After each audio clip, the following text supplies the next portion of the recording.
Les chéguins internationaux, soyez les bienvenus. Journée mondiale de la liberté de la presse en ce 3 mai. À Gaza, comment cela se passe?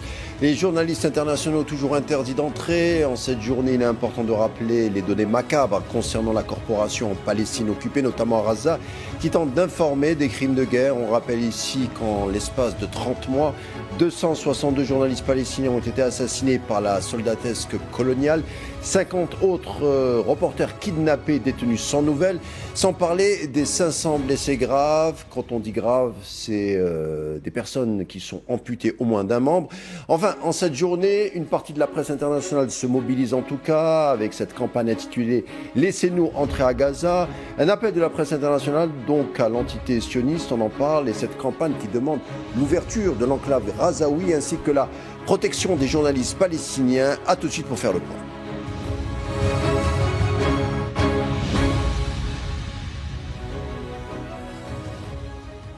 On l'a dit, depuis le 7 octobre, au moins 262 journalistes palestiniens ont été tués par l'entité sioniste, soit plus que la Première Guerre mondiale, la Seconde Guerre mondiale, la guerre au Vietnam, la guerre en Afghanistan combinée, sans parler des 20 journalistes tués par les bombardements sionistes au Liban. Pour en parler de cela et bien d'autres sujets, je reçois le réalisateur et auteur Eyal Sivan. Bonsoir.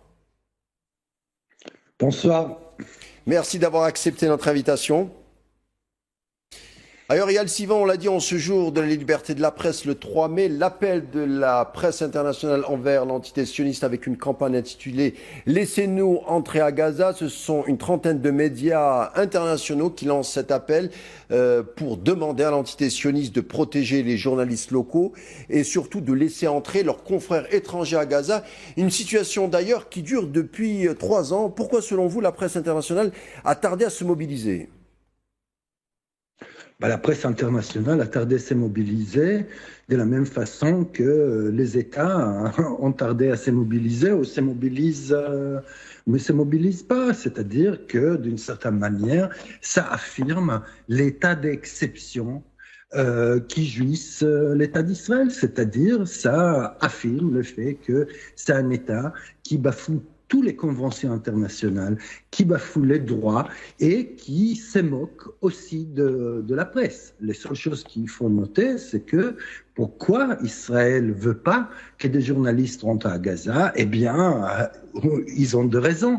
La raison, c'est pour qu'il n'y aurait pas de témoins de génocide. Et donc, à partir de là, il s'agit d'un côté interdire les témoins extérieurs et de l'autre côté, éliminer d'une façon systématique ceux qui sont les témoins courageux, les journalistes palestiniens qui sont à l'intérieur de l'enclave.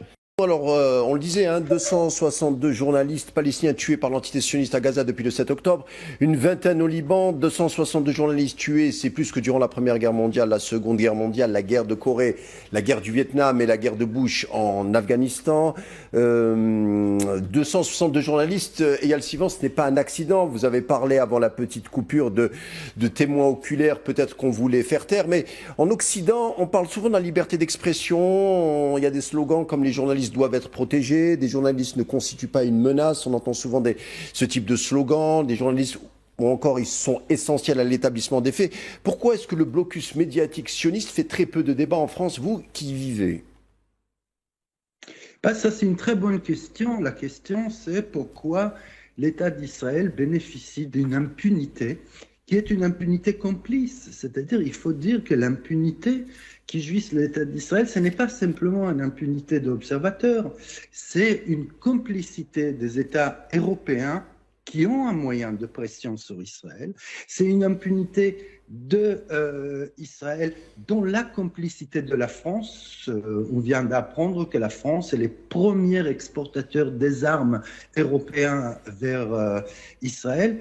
Et donc, il faut se poser la question, comment ça se fait qu'il y a un État qui pratique les génocides, la démolition de maisons, les assassinats de journalistes, les rétentions arbitraires de prisonniers palestiniens sans procès, etc. Comment cet État a encore une image et arrive à convaincre que c'est une démocratie? C'est doublement grave. C'est doublement grave parce que d'un côté, ça définit la démocratie comme quelque chose qui ne l'est pas. Et deuxièmement, c'est une façon de mettre un État en dehors de toute la considération de droit international. D'une certaine manière, c'est une façon d'ostraciser un État et les mettre au-delà de tous les droits.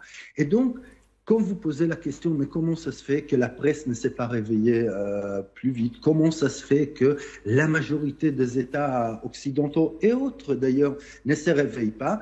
Il faut se poser la question, comment ça se fait qu'on a laissé faire un génocide au XXIe siècle sans que personne n'ait intervenu? Et Alcivan, parlons encore de la presse en ce jour, de la liberté de la presse, avec une enquête assez exceptionnelle. Elle émane du journal Haaretz, des témoignages de soldats israéliens en revenant de Gaza qui brisent le silence. C'est une enquête qui date du 19 avril, mais qui a fait couler beaucoup d'encre par la suite, où justement des soldats racontent ce qu'ils ont vu et surtout ce qu'ils ont fait à Gaza, des propos glaçants. La plupart ont des traumatismes. Il y a aussi les tabous de ceux qui se suicident, tout simplement. Est-ce que vous avez entendu parler déjà de l'enquête et de tous ces phénomènes de ces soldats qui viennent meurtris à force d'avoir répandu la mort? Écoutez, oui, l'enquête d'Haaretz suit de différents articles, de différentes informations qui a fuité depuis 2 ans et demi concernant les post-traumatismes des soldats, l'utilisation accrue des drogues à la fois dans la société israélienne et dans l'armée israélienne. Il se trouve que récemment, j'ai eu l'occasion d'être sur place avec un journaliste du journal Orient 21 qui va publier d'ici quelques jours. C'est un journal en ligne dans lequel il y a, comme vous savez, la traduction également en arabe, qui va publier une très grande enquête que nous avons menée sur place auprès des associations, auprès des psychiatres, auprès de soignants et auprès de familles de ces soldats. Mais rien n'est étonnant, si vous voulez. L'armée israélienne a donné carte blanche à ses soldats depuis le début. C'est-à-dire qu'il n'y avait aucun retenu, rien du tout. Il s'agit de entre 400 et 500 000 soldats qui ont participé à la guerre génocidaire et qui ont rentré dans la bande de Gaza. Donc si on prend les 400 à 500 000 soldats et on adosse ça au fait qu'il y a eu une centaine de suicides, et peut-être les doubles de tentatives de suicide par des soldats qui se sont sentis dans un désarroi face à ce qu'ils ont vu, face à ce qu'ils ont fait, eh bien, c'est une infime minorité parmi les centaines de milliers de soldats. Ça veut dire que des centaines de milliers de soldats de la société israélienne n'ont strictement aucun problème, aucun remords, aucun post-traumatisme par rapport aux crimes qu'ils ont commis. Justement, on va livrer quelques témoignages de ces soldats. Donc, ça a été publié par le journal Haaretz il y a quelques jours. Par exemple, ce soldat, Yuval, 34 ans, qui a livré un témoignage qui fait froid dans le dos. Il raconte avoir tiré sur une personne âgée et 3 adolescents non armés. Il raconte: quand j'ai compris ce que j'avais fait, il y a eu un silence. Puis un soldat a craché sur les corps. 2 jours après cet entretien de celui qui est venu, de celui qui est revenu de Gaza, donc le fameux Yuval, il a été hospitalisé en psychiatrie. À force de répandre la mort, Eyal, on s'éteint un tout petit peu soi-même. Visiblement, c'est vrai que c'est pas un secret. Ce sont mais on a l'impression que c'est un peu tabou au sein de l'entité sioniste, ces cas ou ces profils. C'est à la fois un tabou et à la fois ce n'est le pas. À la fois c'est un tabou parce qu'on ne donne pas les vrais chiffres. Les chiffres qui fuitent viennent des associations de familles, mais on n'a pas les chiffres officiels de l'armée. Mais en même temps, si vous voulez, il y a une instrumentalisation aussi de post-traumatisme de soldats, de fait que les soldats sont hospitalisés ou traités par des médicaments. Qu'est-ce que je veux dire par une instrumentalisation?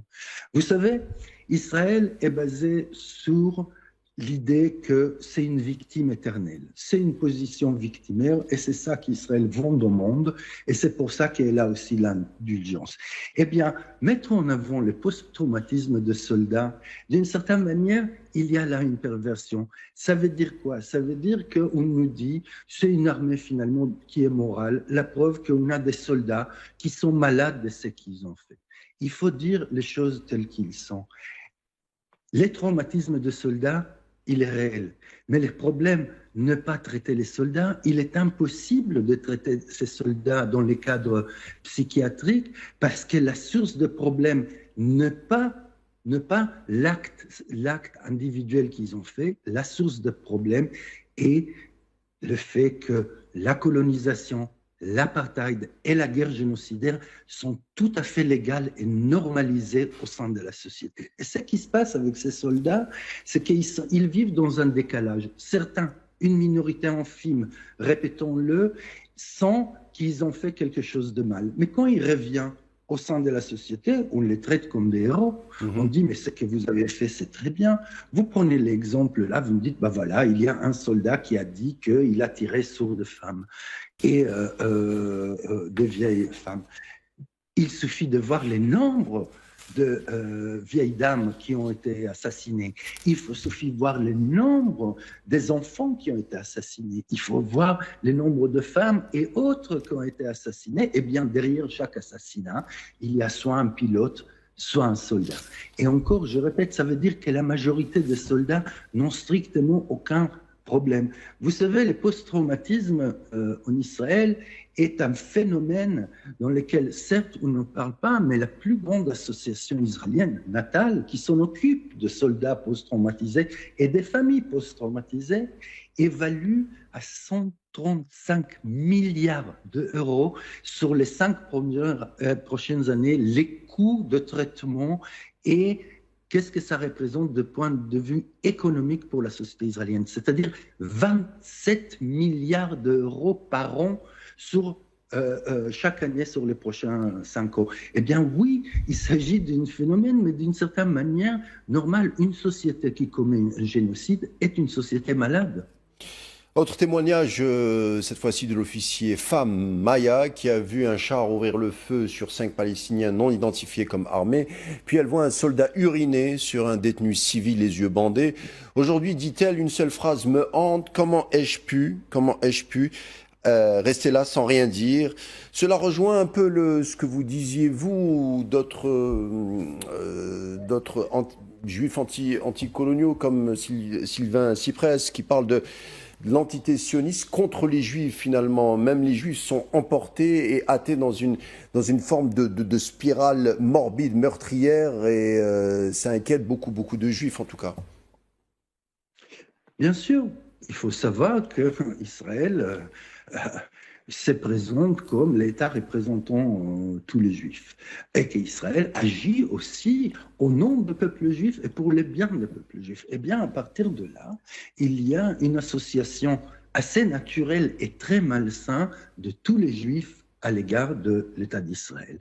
Et donc, à partir de là, c'est à nous, Juifs antisionistes, anticoloniaux, venir et dire non, Israël, vous ne représentez pas, et plus que ça, l'agissement aujourd'hui criminel de l'État d'Israël sont un danger sur les Juifs du monde. C'est-à-dire Israël aujourd'hui ne représente pas du tout, et d'ailleurs n'a jamais représenté, un bouclier vis-à-vis des Juifs. Au contraire, Israël aujourd'hui criminalise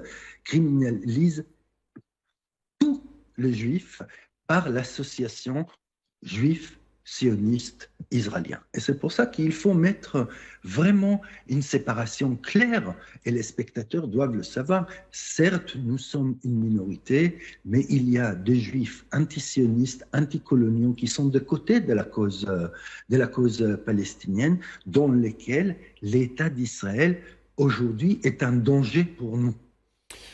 Les responsables politiques sionistes comme Netanyahou ont fait ce qui avait été décrit par George Orwell dans son fameux roman 1984, c'est-à-dire, si on résumait, c'est-à-dire pour faire accepter certains actes, il faut opérer une forme de glissement sémantique, c'est-à-dire on change un peu la notion des mots pour faire accepter certains actes, hein, comme par exemple à Gaza, dans certaines unités coloniales, les civils palestiniens ne sont pas appelés des civils, mais des cibles.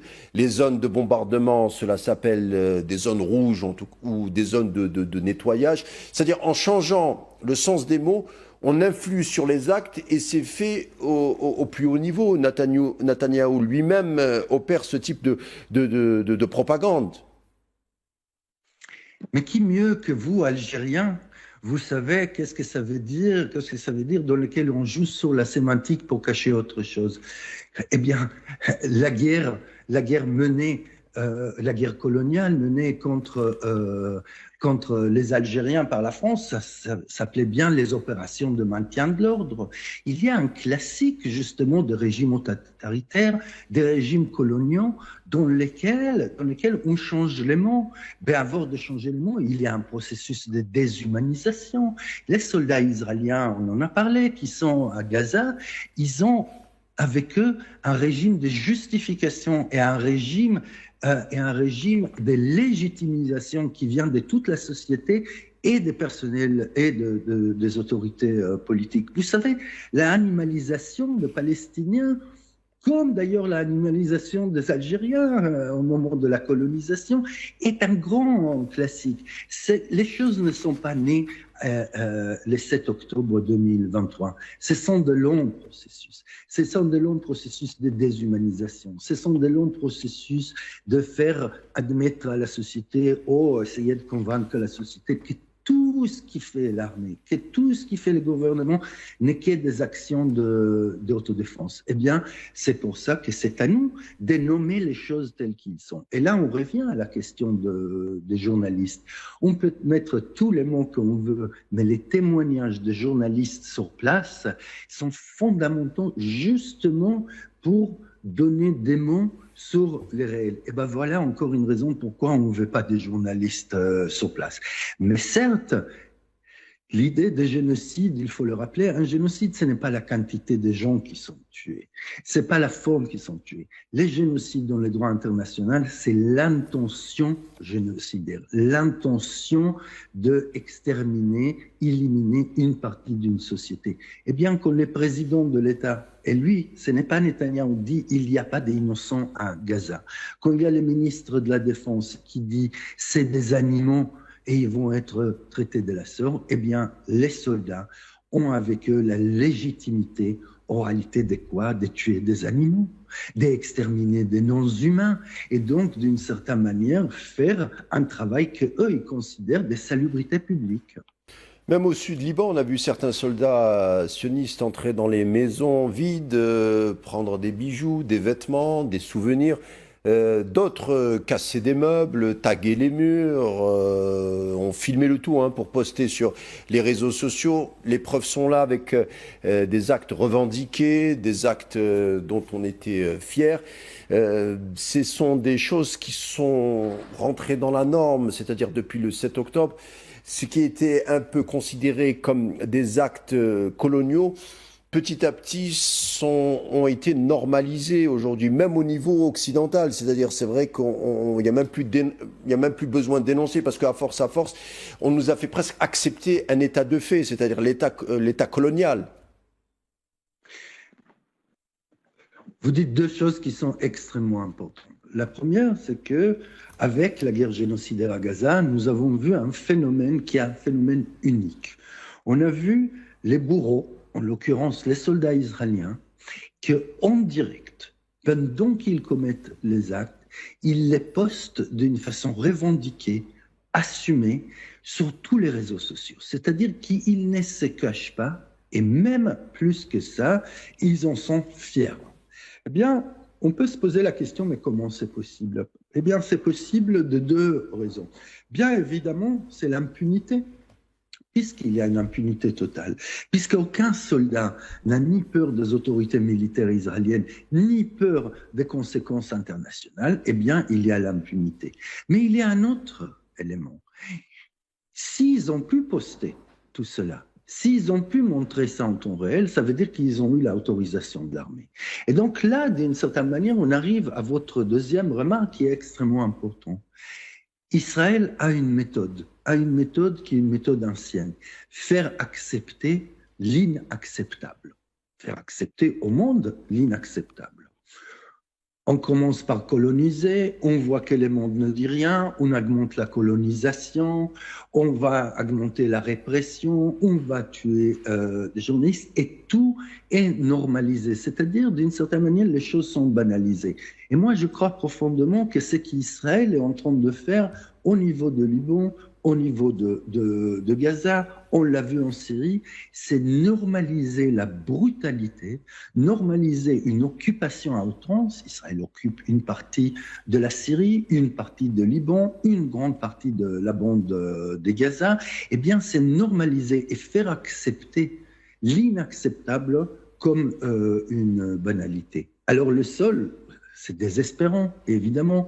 Et on se dit, mais comment on peut s'en sortir? Eh bien, les seules choses qu'on peut se dire, c'est qu'il n'y a aucun régime colonial qui a duré. C'est très dur, ça peut durer beaucoup d'années.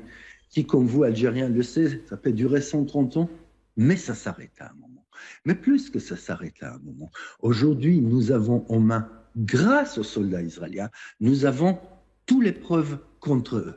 C'est-à-dire que si à un moment, et ce moment va venir, les tribunaux internationaux vont se mettre en marche pour commencer à persécuter, à amener devant la justice les soldats israéliens, eh bien, on va avoir énormément de matériaux venant de bourreaux eux-mêmes. Ce qui n'est pas le cas, par exemple, sur la torture en Algérie, ce qui n'est pas le cas sur les exactions au Vietnam. Là, il fallait faire un travail beaucoup plus profond, aller chercher dans les archives. C'était le cas en Yougoslavie. Et bien là, on a l'avantage, c'est que avec leur côté complètement assumé, eh bien, ils nous donnent aussi les preuves contre eux dans un moment où la justice va commencer à se mettre en marche. Dernière question, il y a le Sivan, on le rappelle, hein, on le dit, on le signale plutôt, certains pilotes sionistes ont demandé d'être relevés de leur mission une fois qu'ils reviennent de Gaza. Ils ne veulent plus participer